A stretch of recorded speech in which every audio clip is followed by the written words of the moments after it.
За сайн мэцхан сонсогчдоо Охтын подкастын дараагийн ээлжидний дугаар та бүхэнд хүрч байна.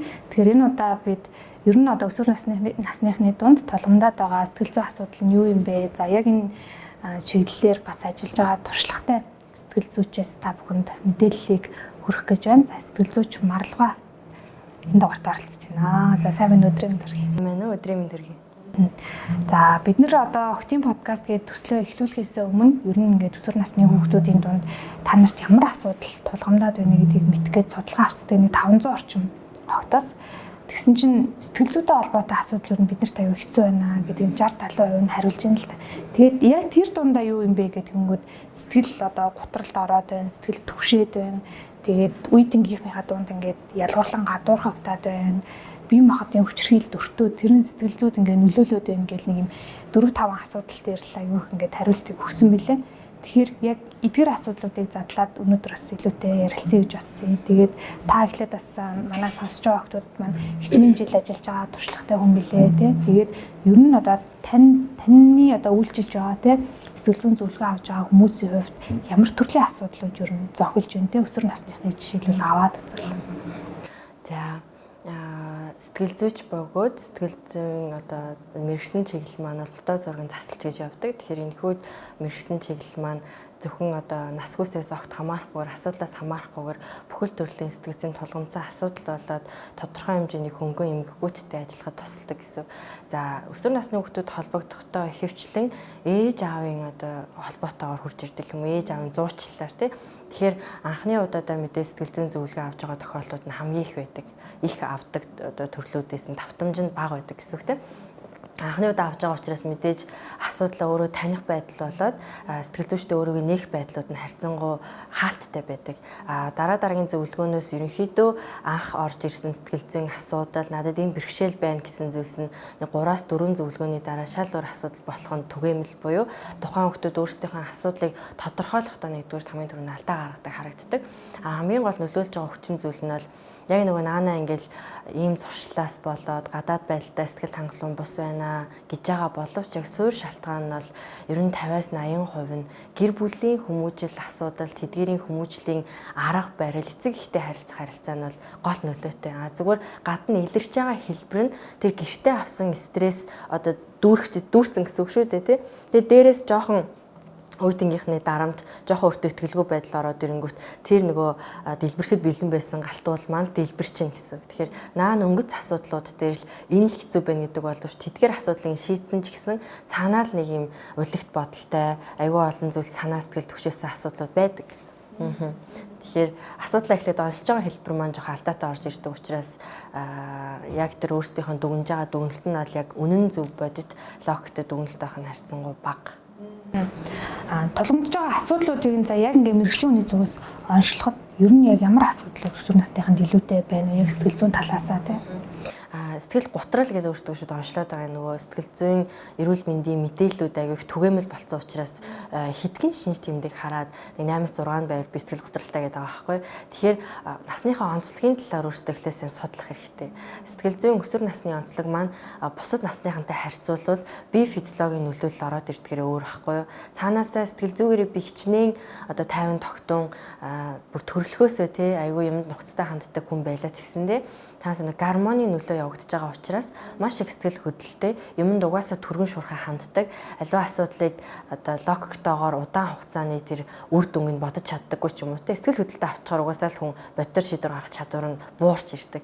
Тийм байдалд байгаагаа нэгдүгürt ойлгох хэрэгтэй. Тэгэхгүй нөгөө өөрсдөө харьцуулж байгаа хүмүүс нь өөрсдөөс нь арай өөр төвшний хүмүүс байдаг гэх юм уу?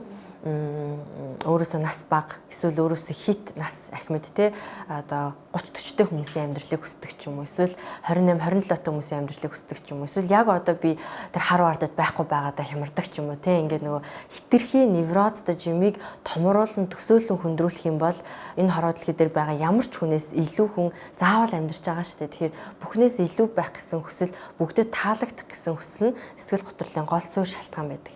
Ерөн сэтгэл гутралтай хүмүүс маань амьдралаас хүлээлт одоо муухай гаргалахыг шунал авахыг хүсэх эрэмзэл маш их байдаг байхгүй. Миний бүх зүйл төгс байх хэрэгтэй. Гэр бүл, гоо сайхан гадаад дотоод байдал, карьер, оюун ухааны чадамжтай ингээд бүх зүйл маань бүгдийн төгс байх шаардлагатай гэж үздэг. Тэгэхээр Тэгэхээр өсвөр насны хүүхдүүдэд нэгдүгээр тийм боломж байхгүй. Гацалтай үе гэж нэрлэдэг байхгүй. Би нэг талаараа би махбодоо харангуут би насанд хүрсэн эмэгтэй хүн болцсон тий. Сэтгэл зүйн байдлаа харангуут би одоо хүртэл аав ээжийнхээ охин нь. Тэгээ санхүүгийн хувьд хараат байдалтай гэхээр би том хүн юм шиг, жоох охин юм шиг. Тэгээ энэ хоёр дүр маань алийг нь гаргаж ирэхээ би мэдэхгүй. Энэ хоёр дүрийнхаа алийг нь яаж зохицуулж хүмүүстэй харилцаа мэдэхгүй болоод ирэхээр эцэг эхтэйгээ харилцааны зөрчилд ордог. Би өөрөө мэдэн заа юу гэд хэлчих гэхээр бүх зүйл нээж аваас хамааралтай байгаад нь штэ. Зөвхөн ээж авахаа охин байчих гэхээр насныхын үед болохгүй байгаад нь штэ. Тэгээ өөрөө бас нууцтай баймаар байна. Ховын орон зайтай баймаар байна тий өөрөө өсч хөгжмөр байна дан ганц ээж авах үгээр байх боломжгүй байгаад байна гэх тий энэ гацалт бол байх ёстой зүйл буюу байгалийн зам ёсороо танд ийм хямралууд нэг юм тэнэгэлцэн эргэлцэн бодлууд байх нь хэвэн байхгүй. Одоо шилбэл өсвөр насны хүүхдүүдийн охтуудын хувьд нөгөө гадна төрхтэй холбоотой асуудлаас болж аягүй хямрах тэрийг хүндрүүлж бодох гэдэг иймэрхүү зүйлүүд байгаад байна л да. Зүгээр л энэ фэйсбүүкийн групп бүтээс ингээл ороод харахаар миний гар ингээд аягүй үеэрээ бүдүүн байна. Ингээд нарийнхан болгомоор энэ гэдэг юм уу те ингээд гарандаа хүртэл дургу байгаа байхгүй. Тэгэхээр энэ байдлыг ер нь одоо жишээлбэл өсвөр насны хүүхдүүд яаж давж туулах хэрэгтэй юм бэ те? Яаж одоо энэ тэр одоо хүн байгаагаараа л хэвэн шүү. Тэг хүн болго өөр ингэсэн одоо ингээ моцлогтой байна шүү дээ. Тэрийг ингээд ойлгох ч юм одоо энэ дээр жишээлбэл яг яах хэрэгтэй юм бол. Энэ дээр бол ийм одоо ингээд өсвөр нас хүртэл хөгжлийн хувьд зөв зүгээр явж байгаад зөвхөн өсвөр насны хямрал орж ирэнгүүт би гутарна гэсэн ойлголт байхгүй. Энэ үе дээр гарч ирж ил байгаа байхгүй юу? Үүнээс өмнө болохоор 5 6 7 8 9 11 9 нас хүртэлтэй би өөрийгөө тэгж хэлэх боломжгүй байсан. Би тэгж угаасаа боддог л байсан. Миний үнэлэмж угаасаа л тэр үед доогуур л байсан гэсэн. Хин нэг намайг угаасаа л онцгой хардаг байсан. Эсвэл миний гэр бүлийнх нь намайг ах эгч дүүтэй маань, хамаатны охинтой маань, үе тэнгийн маань, хүүхдтэй маань угаасаа л харьцуулдаг байсан л хгүй тий. Тэр бодлоо жоохон байх үед би энийг гадагшлуулж чадахгүй штэ. Тэгээ өсвөр наснд нөгөө дэлбэрээд ирэнгүүт нөгөө жоохон том болох гээд ирэнгүүт тэр бодлууд маань зүгээр гарч эхэлдэг гэсэн. Тэгэхээр 9 наснаас өмнөх эцэг эхчүүдийн буюу одоо үзэж байгаа охтууд маань өөрсдөн дээр бодоод үзэр энэ мэдрэмж яг өсвөр настай холбоотой юм уу эсвэл угаасаа л би багасаа л нэг л өөртөө итгэлгүй нэг л тий өөрийгөө талент дарахад таагүй мэдрэмж төрдөг тий нэг л би бусдаас доогуур юм шиг нэг л би нэг тийм өөртөө сэтгэл хангалуун биш юм шиг мэдрэмж байсан бол тэр зүгээр л нөгөө гарах боломжтой үедээ л гарч байгаа гэсэн. За өсвөр насны онцлогтой холбоотойгоор гарч ирдэг сэтгэл зүйн тэр өөрийгөө үгүйсгэх юмгийг бол дисморфоби гэж нэрлэдэг. Энэ нь болохоор нөгөө тал нь болохоор өөртөө хит дурлах юм гэж байдаг байхгүй. Тэр нь болохоор одоо өөрийгөө хит удаан тольдох тэ өөрийнхөө бүх өвөөсөө хитрхийх дарахыг хичээх хин нэгэн айдлыг одоо дуурайх тэ яг тэр шиг энэ шиг болохыг хичээх энэ чинь нөгөө өөрийгөө олоогүй байдалтай холбоотой. Өсвөр наснда өөрийгөө 100% олох боломжгүй буюу тэр бодит байдлыг нэгдүгээр хүлээн зөвшөөрөх хэрэгтэй. Өсвөр наснда гайхалтай сайхан эмэгтэй болоод 100% төлөвшөх угаасаа боломжгүй шүү дээ. Тэгэхээр тийм зүйлийг нэгдүгээр хүсч хүлээж байгаа өөрийнхөө тэр асар их амбицтай эгог дарах хэрэгтэй шүү дээ тэ. Эдгээр тэг зүйл нь. Хоёрдугаар тэгвэл өөрийгөө хит их тойлдоод нөгөө өсвөр насны хүүхдүүдэд хайр дурлалын мэдрэмж үсч эхэлдэг тий. Би өсвөр наснаас доош үед болохоор надад миний таалагддаг залуугаас ангийн минь хөвгүүнээс илүү надад найз маань чухал байсан байхгүй. Ээж маань чухал байсан. Натаа барбигаар тоглох эмэгтэй найз маань чухал байсан тий. Одоо болохоор тэр хэрэгцээнүүд надад нэг чухал биш болоод би яг аттрактив байдал буюу тэр гоо сайхан талаасаа эмэгтэйлэг байдал маань гормоны хувьд илүү хөгжиж байгаа учраас би өөрийгөө одоо гоё сайхан охин шүү гэдгийг мэдрэх нь одоо надад хичнээн олон найзтай байх аав минь намайг хөөрхөн шүү гэж хэлэх надад хангалтгүй. Би заавал эсрэг хүүснийхаа хүнээс надад татагдж байгаа намайг шохорхож байгаа мэдрэмжийг авч иж 100 найз маань надад намайг хөөрхөн гэж хэлснээс илүү миний таалагддаг залуу намайг шохорхож захиа өгөх юм бол би тэрийг л үнэн гэж итгэнэ. Тэгэхээр энэ нөгөө хайр дурлалын хэрэгцээ буюу эрхэл нөхөрлөлийн шат руу орох гэж байгаа процесс сэтгэл зүй бэлтгэгдэж байгаа үе. Тэгэхээр тэрэнд үнэлэмж хараад байгаа. Тэгэхээр өөрийн тань үнэлэмж өсвөр наснаас өмнө хангалттай сайн байх юм бол энэ үеийг харьцангуй хэвийн давж гардаг. Энэс өмнөх насанд эцэг эхчүүд миний охин хамгийн үзэсгэлэнтэй гэж эсвэл хит дээшин залаал те эсвэл чи угаасаа л тэрийг энийгээ дөрөөсөн юм царимуутай амтан штэ гэж ууртаа ч юм уу цогтой үедээ эсвэл загнахтаа зодохтой тэгээд идэг байх юм бол хүүхдийн өөрийгөө үнэлэх үнэлэмж тэр нөгөө би бол тийм хүн шүү гэсэн мэдрэмж нь ингээд баахан сөрөг сэтгэлүүд бичигдсэн байна гэсэн үг байхгүй.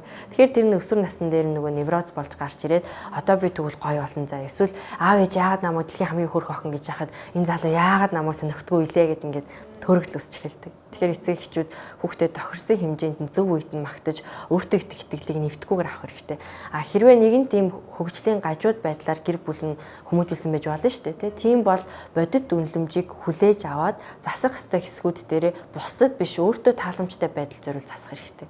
Одоо шилүүлсээ хэлж ин л яг нөгөө нэг юм эсрэг хүүснийхаа тий одоо хосын харилцаатай холбоотой асуудал төр өсвөр насныхаа аягүй эмзэг ханддаг тий. Тэгээд тэрнээс болоод янз бүрийн одоо нөгөө нэг одоо эрсдэлт зам үйлдвэрүүд татагдах тий эсвэл янз бүрийн эрсдэлтэй үйлдэл гаргах одоо ийм нөхцөл нь болоод идэг штеп. Тэгэхээр энэ тохиолдолд өсвөр насны за ялангуяа охтууд маань юу нэг яах ёстой юм бэ тий. За энэ дээр зөвлөхөд туйлын нөгөө зөв, сайн, буруу, гоё тийм байх ёстой. Ийм охин гоё, тэгээ ийм үнэлэмжүүдийг буруу байхгүй гэдгийг бүр зоригтойгоор хэлмээр байна тий. Ангийн маань онц сурлагатай тэр охин тийм учраас гэж би тэр ингэ даган дурах гэж оролдож байна тий. Тэр охины араас тийм олон залуучууд гүйдэг учраас би тэрэн шиг болчих юм бол миний араас олон залуучууд гүнэ гэдэг ч юм уу. Хин нэгэн шиг байх гэж чиг шаардлагагүй. Хүн болгонд өөрийн гэсэн давуу талд, сул тал, гавьяа шагнал, зовлон бэрхшээл гэж байгаа. Тэгэхээр тэрэн шиг энэ шиг боллоо гэд тэр хуурмаг зүйл учраас та өөртөө байгаа давуу талыг буюу гой өндөр бол өндрөө илүү арчиж тортоход тий сурлагатаа сайтай бол тэрэндээ бахархаж хандахад яах хэрэгтэй. Тэгэхгүй нөгөө тийм л гоё тий ийм л байвал гоё, ийм мэрэгжил эзэмшүүл гоё гэсэн юм нөгөө нийтлэг буруу бусдын гаднаас орж ирж байгаа хандлагад ерөөсө автаж болохгүй. Тэгээ бусдын дүгнэлтийг бүрэн 100% гэж итгэж болохгүй. Тэр бүхэл харилцаанууд дээрээ охтууд маань хил хязгаар тавих хэрэгтэй. Хичнээн миний сайн найз байсан ч гэсэн миний өмнө намайг доромжилж болохгүй. Тий өөр хүмүүсийн өмнө намайг доромжилж болохгүй. Миний сэтгэлийн шаналл, миний бүтлгүүтэл, миний муу сурлага, миний хайр дурлалын хувьд хаягдсан байдал дээр намайг доромжилж тэрийг мань ашиглаж болохгүй гэд сайн найз гэл ингээл бүх юм нь опен үүдэг те эсвэл ээж аав гэл ингээл бүх үгийг дагдаг ийм байдлууд бас буруу байхгүй. Тэгэхээр таны нөгөө хувийн хамгийн дотны тойрог бүсэд өөр хэнийг ч оруулахгүй байх хэрэгтэй өсвөр насны охтод. Хэрвээ тэр бүс рүү оруулж ирэл бүх нууцаа дэлгээл бүх юмаа яриад бүх бүтлгүүтлээ яриад ингээл юм бол та тэр хүнээс хамааралтай болж ирнэ. Өсвөр насны дээр үүсэж байгаа ихэнх харилцаанд насан туршид биш байдаг шүү дээ. Тэгэхээр үрдийн сайн найз, үнэхээр сайн найз, надад хайртай гэсэн үргэлж хамт байх болно гэдэг ийм нөгөө амлалт үргэлж тийм байх болно гэсэн ирээдүйн хит сайхан аз жаргалтай тэр үлгэрийн төсөөллүүдийг айл болох бодит байдал руу ингэж буулгаж ирж байгаа хэрэгтэй. Одоо жишээлбэл сүүлийн үед ингээд нөгөө нэг янз бүрийн кино тий эсвэл одоо өсвөр насных нь үзэж байгаа тэр контентуудыг агуулгад сэтгэл зүйтэй холбоотой ингээд тий янз бүрийн одоо сэтгэл зүйн өмгүүдийн талаар ч юм их гарч ийн л та. Тэгээ энийг дагаад би нэрээ юм эмгтэй юм байна эсвэл би одоо юм сэтгэл хөдлөлт орсон юм байна ч юм уу тий өөрийгөө одоо нөгөө нэг тааварлаж их бодоод байна л та. Гэтэл яг тухайн одоо хүүхэд маань үнэхээр асуудал нь хүнд хэмжээнд очсон тий эсвэл хүндрэх гээд байгаа шүү гэдэг юм тохионууд бас илэрчил байдаг баг. Тэгэхээр өөрийнхөө сэтгэл зүй яг хэвэн биш байна тий мэрэгжлийн хүнд хандах хэрэгтэй байна ч юм уу тэрийг ер нь яг яаж ялгаж мэдэх хэрэгтэй вэ? Саяны нөгөө эсрэг хүсэндээ татагдахыг хүсэл те өөрийгөө тордож гоёх хүсэл, өөртөө дурлах хүсэл, өөрийгөө бусдад харьцуулах гэдэг энэ шинж тэмдэг тодорхой хэмжээнд илэрч явах хэрэгтэй. За огт өөрийгөө арчлах ямар ч хүсэлгүй те сардаа нэг удаа усанд ордог ч юм уу. Эсвэл бусдын юу гэж бодох надад ямар ч хамаагүй. Эсвэл би хинт ч угаасаа таалагдах өсөхгүй байна те. Би даасан хүн учраас ээж авах хүнээс өргөл зүрх болно гэд ингээд нөгөө төрх зан үлийн хэвийн биш одоо хитэрсэн хариу сэтгэл хөдлөлүүд эсвэл гаднаас орж ирж байгаа хариу үйлдэлүүдэд огт сэтгэл хөдлөл үзүүлэхгүй гэдэг ингээд нөгөө плансаа барьж чадахгүй байх юм бол тий хэлбий чинь гэсэн үг тий. Тэгээд нойр хоолнд өөрчлөлт орж эхэлнэ. Хит баг идэх, хит их унтах, хогт унтахгүй байх. Тэгээд хамгийн чухал зүйл нь хүмүүстэй буюу гаднах ертөнцтэй харилцаанаас өөрийгөө тусгаарлаж эхэлж байгаа юм бол ер нь хэцүүдэж эхэлж байна гэсэн үг. Хүнтэй уулзах, танилцах дурггүй, янз бүрийн бүлгүүдэд өөрийгөө оруулах дурггүй, хүмүүстэй харилцаа удаан хугацаанд үргэлжлүүлж чадахгүй, ямар ч хүнтэй одоо харилцаа үүсгэж чадахгүй, ойлголцож чадахгүй.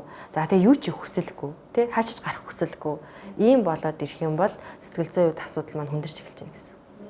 Насны онцлогоос хамаараад жишээлбэл яг өөрийгөө тийм байдалд орсноо ер нь гадна талаас нь хараад ч юм уу те ингээд анзаараад нөгөө нэг анзаарах тийм боломжтой эсвэл анзаарч чадахгүй ингээд яваад байх бас боломж байгаа лу тий. Энийг одоо байрах арга бол өдрийн тэмдэглэл тогтмол хөтлөх юм уу да. Өнөөдөр миний сэтгэл хөдлөл мэдрэмж ямар байв, зорилготойгоор жилийн төлөвлөгөөг сар сарaan ч юм уу гаргаж болно. Тэрэндээ хүрэхгүй болоод ирдэг байхгүй. Сэтгэл зүйн асуудалтай болоод ирэхээр эрүүл үедээ сэтгэл зүйн асуудалгүй байх үедээ миний төлөвлөлөөд хийсэн ажлууд байгаа шүү дээ тий. Тэрэндээ би хүрэхгүй болоод хойшлуулаад, залхуураад, эсвэл шаал өөр болоод ингээд тэрнгээр өөрийгөө баримжаалж болно. Хоёрдугаарт ойр дотны хүмүүс угаасаа хэлээд өгдөг төө чи шаал өөр болж чинь чи биш байна гэл те. Гэхдээ тэр бодлууд бас үнэн 100% гэсэн үг биш л те. Гэхдээ ер нь бас нэг шинж тэмдэг нь болмоо. Ер нь яг сэтгэл зүйн асуудлууд тулгамдсан үед хамгийн түрүүнд ямар алхам хийх хэрэгтэй бэ? Ямар төрлийн асуудлаас л хамаарах. Айгүй олон төрлийн асуудлууд эмгэгүүд байгаа тий. Гэтэ ямар ч асуудал байсан гэсэн та өөрийнхөө нөлөөлж болох асуудал байх юм бол тэрийг санаа зов. Тэ нөлөөлж болохгүй буюу одоо энэ коронавирус юу гэдیں тий тэрний амьдрал тэр одын тэр юм тэр ажилласаа халагдах тэр мэдгүй зэрэгтэй явах ингээд иймэрхүү танаас хамаарахгүйгээр таны нөлөөгүйгээр тэнд болж байгаа асуудлуудад та түгшээд санаа зовоод ах хэрэггүй. Танаас шалтгаалсан таны амьдралд нөлөө үзүүлэх та гар бие оролцох юм бол таал байчих юм бол тэнд илүү дээр болох гээд зүйл байх юм бол стресстэй санаа зовоод асуудал шийдэж болно. Охтуудын хувьд одоо шил өөрийнхөө сэтгэл зүйн байдлаа буруу ингээд нэг тодорхойлоод тэгээ тэрийг дагаад хэрвээ яваад байвал ямар одоо сөрөг нөлөөтэй байж болох вэ? Рационал буюу буруу итгэл үнэмшилтэйгээр явах юм бол бид нэр оншоо буруу тодорхойлчвол буруу юм аваад уучдаг тий. Тэрэн шиг нөлөөлөхгүй л гэсэн үг. Асуудал байрандаа л байна. Та буруу юм угаад байгаа учраас өөр бусад эрүүл байгаа сэтгэл зүйн хэсгүүдээ гэмтэгээл яваад. Тэгэхээр асуудал болон хүндрэн эдгээгүй, эмчлээгүй, шалтгаан нь олоогүй учраас тэр асуудал тэндээ байж л байна. Эмчлээгүй учраас илүү хүндрэх хэсгэлтэй тий. Судалгаанаас ингээ хараад үзэхээр өсвөр насны хүүхдүүд за ялангуяа охтуудын хувьд жишээлх юм бол нөгөө эрсдэл зан үйл гэж бид нэрлээд байдаг те тамхи татах ч юм уу эсвэл одоо арх хэрэглэх ч юм уу архины хэрэглээ нь бол хөвгүүдээс одоо баг зэрэг илүү байна гэдэг юм л да. Тэгэхээр яг иймэрхүү байдалд орчихсон бол яаж гарах хэрэгтэй юм бэ те? Энэ дахиад нөгөө өсвөр наснаас ихээс илүү гэр бүлийн суурь асуудлаас хамааралтай. Тухайн гэр бүлийн уур амьсгал, нэгэндээ халамж анхаарал тавьж байгаа байдал, ээж аавын хайр сэтгэлийнхээ хувьд үлгэр жишээ үзүүлж байгаа байдал, хүүхдтэйгээ харилцах харилцаа, сэтгэл мэдрэмжийг нь хуваалцж байгаа байдал, ирээдүйг нь хэр хамтдаа ярилцах тусам тодорхой болж хүүхэд амьдрал дурлаж шунж эхэлдэг.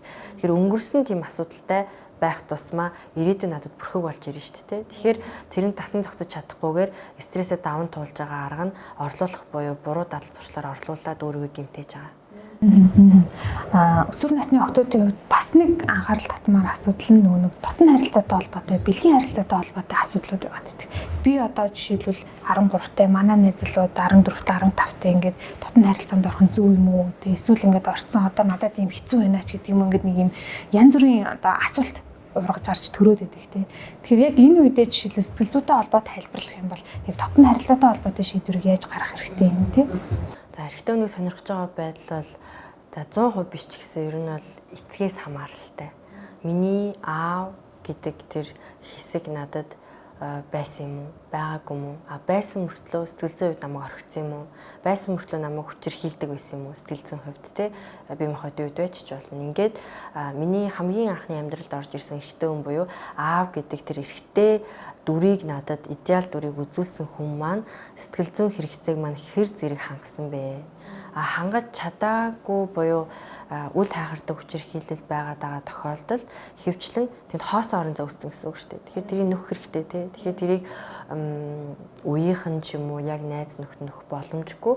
Тэгэхээр илүү насаар ахмад байх тусмаа тэр хайр дурлалын романтик харилцаанаас илүү би аавыгаа даалт хумсрын төвшөнд орлуулж байгаа хэлбэр бас байж болдог. Гэхдээ энэ цөөхөн тохиолдолтой гэхдээ бас боломжтой. Хүн өөрөөсөө хит ахмаг насны хүн сонирхож байгаа байдал бол яг өсвөр насны хүүхдэд бол эрүүл бус.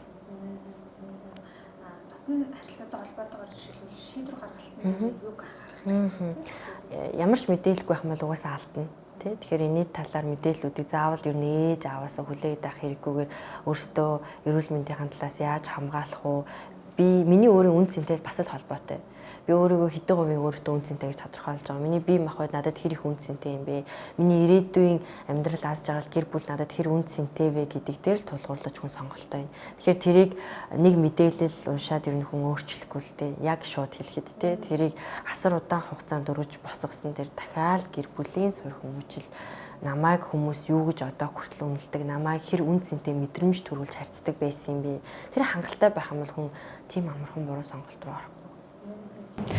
Бидний одоо өдөр тутмын амьдралын хэв маягтай холбоотойгоор ер нь сэтгэл зүйн эрүүл мэндэд зөргөөр нөлөөлж байгаа тийм зүйлсүүд нь юу байна вэ? За дахиад л нэг өсвөр насны хүүхдүүдтэй, охтуудтайгаа холбоод ярих юм бол тийм. Өсвөр насны хүүхдүүд дунд хэв маягийн тийм хэд туйлширсан байдлууд тийм тренд болж байгаа үг хэллэг, хувцас хунаар тийм зүйлсэд нөгөө автаж дахиад тэрийг гоё гэж хэд дахин шүтэж тийм байх гэж ирмэлзэх тусмаа та тэндээс өөрийгөө алдаад нөгөө юм үргэлж гэрээсээ бусад нөхцөлд хичээх шаардлага гарч байгаа. Айгүй олон дүрийг нэгэн зэрэг олон маскыг сольж ашиглах те өөрөөсөө өөр төр бүтээх гээл зовоод юм гэсэн. Тэгэж гаднаас мэдээлэл хайж өөрийнхөө дотоод ертөнцийг бүрдүүлж явахын оронд өөртөө байгаа боломж потенциал нөгөө авдрын ёроолыг уух гэдэг шиг өөрийгөө эхлээд ухаж судлаад юун туртаа яаж нээж ямар чиглэл рүү хөгжүүлж гэрээ спортын хүн юм уу, урлагийн хүн юм уу те багш болох юм уу, эмч болох юм уу гэдэг шиг ингээд энэ чиглэл рүүгээ өөрийгөө олон төвшөнд одоо боломжтой хариуцлага баг хүлээж байгаа насан дээрээ олон чиглэл рүү өөрийгөө сориож үзээд тэрнээсээ юм урам авах байхгүй юу? Юу ч орлож үзэхгүй байх тусмаа л хүн гутарна. Хөдөлгөөнгүй актив биш байх тусмаа л илүү хямралууд нэмэгдэнэ. Тэгэхээр болж гэнэ болохгүй байна уу? Эрүүл зөв таны оюун ухаан болоод бие махбодод ашиг тус үр өгөөж хөгжлийг авчирхаар зүйлсэд өөрийгөө өөрсдөө хангалттай сорж үзээд байх хэрэгтэй. Тэгэх юм бол тэр нөгөө бусад тэр янз бүрийн донтолтуудад буруу зүйлсэд зарцуулах энерги маань гэсэн байхгүй болж эхэлнэ. Тэр мэдрэмжийг заавал тийм зүйлээс авах шаардлагагүй гэдгийг ойлгож эхэлнэ шүү дээ. Энэ нь одоо бид хоёрын ярилцж байгаа ярилцлагыг сонсож байгаа өсвөр насныханд хандаж одоо ер нь өөрөө сэтгэл зүйн байдлаа те ер нь өөрийгөө яаж ингээд бодтоор харж ингээд ойлгох юм тэгээд тэрнтэй холбоотойгоор сэтгэл зүйнхаа эрүүл мэндэд ер нь яг яаж анхааруул болох юм бэ те. Хүмүүстэй харилцаан дээр тогтмол орлого хийгээсэй гэж хүсэж байна. Харилцаан дээр одоо нэг хит хаалттай хүнд мэдрэмжээ илэрхийлж чадахгүй байхаар л өөрийн мэдрэмж гадагшлахгүй болоод ирэхээр л хүссэн хинч байсан хамаагүй таны талаарх бодлыг тань тулгаж эхэлдэг. Өө чи юм хүн шүү дээ. Чи дотгошоо өстэй. Чи үгүйсээ явахгүй шүү дээ. Чи үгүйсээ нэг хийж чадахгүй. Чи үгүйсээ бүжгэлж чаддгүй өстэй те. Нараа сараа гэл ингээл хэлдэг байхгүй. Тэгэхээр бусдын дүгнэлтийг өөр дээрээ бичүүлж өөрийгөө эвдүүлэхээс өмнө та эхлээд өөрийнхөө талаарх номыг өөртөө эхлээд бичиж эхлэх хэрэгтэй шүү. Тэрийг бичиж эхэлж харилцаанд хангалттай эрүүл орохын тулд та хүмүүстэй харилцаа тогтоож чаддаг байх хэрэгтэй. Бүр амар нээлттэй бүх зүйл дээр open байгээгүй. Гэхдээ өөрийнхөө үзэл бодлыг үгүй гэж хэлэхдээ хизээч битгий яагаарай те. Би ийм хүн биш. Би ингэмээргүй байна. Би ингэмээр байна. Би наадах жинг гэсэн гэдэг зүйлийг зоригтой хэлдэг. Ямар ч хүнтэй харилцаанд хил хязгаар тавиад өөрийнхөө үн цэнийг мэдэрдэг байгаад өөрийнхөө хөгжүүлэх тал дээр анхаараарай гэж зөвлөмөр байна. За тэгэхээр хоёлаа яриагаа энэ түрээд өндөрлөө. Тэгээд манай төслийг дэмжиж бас бидний урилгыг хүлээж аваад ярилцсанд маш их баярлалаа. За баярлалаа. Амжилт хүсье.